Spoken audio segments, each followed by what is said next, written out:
So the hip bump sweep. Typically people are running either one hand up, two hands on the hips, and a lot of people run one hand up and they're stuffing this down, whether they're grabbing the gi material or whatever, they're stuffing this down. So I have to learn to get around this. And I know we reviewed this last time, but it's so important, I want to take the time to do it again.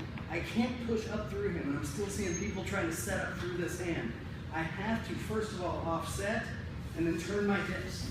Because now as I go to set up, look at this, where if I'm center line with him and we're center line to center line, I'm trying to set up, he's not changing anything, he's just holding me down. It's very difficult. The second I come off center line, and now I let my hips follow, now as I set up, look how much easier it is. Jason hasn't done anything different. I've changed my angle to the center line.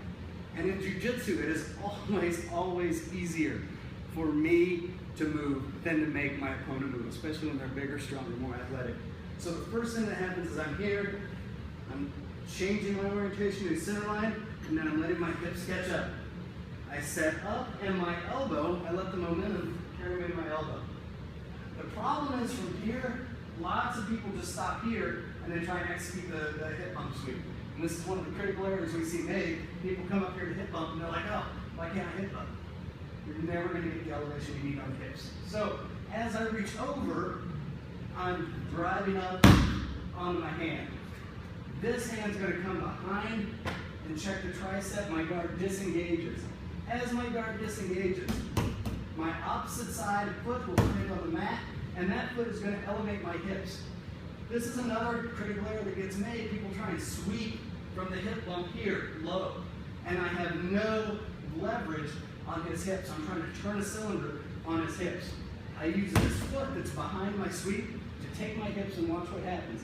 I elevate my hips, and I put my hips into his armpit before we go anywhere. As an illustration, a lot of people have seen this. Mike did it all the time. If I go to push Jason, and I'm going to shove him over, if I push at his hips, just go and set up like you're in guard posture. Yeah, there you go. Like if I go to push him over and I try and push here, right? Not a lot there. It takes a lot of energy to move him. And if I'm trying to turn my hips down here on his hips, it's not going to happen. But as soon as I exert force up here at the shoulder line, see what happens very easily with the push now. So, as I'm going through my steps,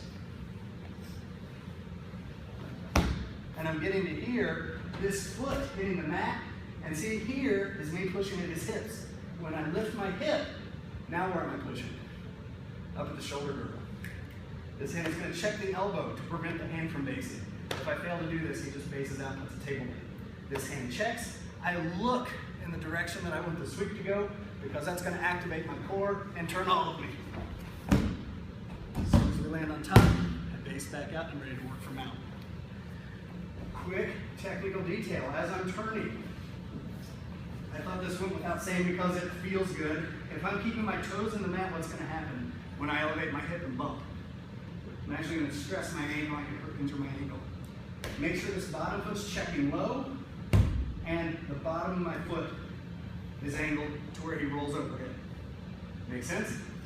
Elevate, turn, rolls over the top of my foot. Questions? All right, guys, let's give it a go.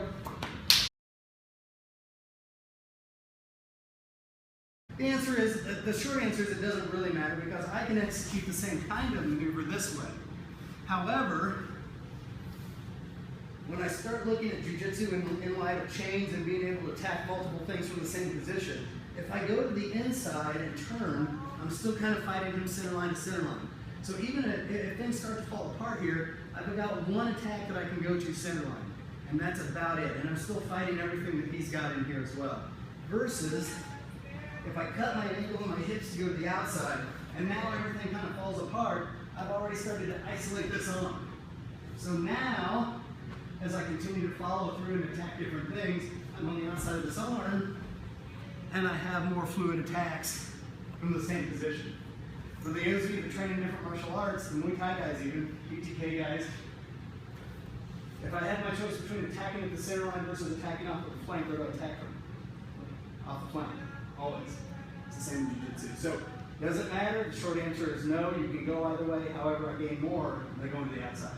Make sense? Cool. Let's hit it a couple more times, then we'll move on.